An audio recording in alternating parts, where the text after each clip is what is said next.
வாய்ப்பாட்டு பாடும் பெண்ணே மௌனங்கள் கூடாது. வாய்ப்பூட்டு சட்டம் எல்லாம் பெண்ணுக்கு ஆகாது. வண்டெல்லாம் சத்தம் போட்டால் பூஞ்சோலை தாங்காது.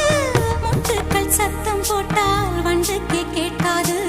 ஆடிக்கு பின்னாலே காவேரி தாங்காது. ஆடான பின்னாலே அல்லிப்பூ மூடாது. ஆசை துடிக்கின்றது. உன் வீட்டு தோட்டத்தில் பூவெல்லாம் கேட்டுப்பார். உன் வீட்டு ஜன்னல் கம்பி எல்லாமே கேட்டுப்பார். உன் வீட்டு தென்னங்கீற்றை ஒவ்வொன்றாய் கேட்டுப்பார். என் பேர் சொல்லுமே. உன் வீட்டு தோட்டத்தில் பூவெல்லாம் கேட்டுப்பார். உன் வீட்டு ஜன்னல் கம்பி எல்லாமே கேட்டுப்பார். உன் வீட்டு தென்னங்கீற்றை ஒவ்வொன்றாய் கேட்டுப்பார். என் பேர் சொல்லுமே.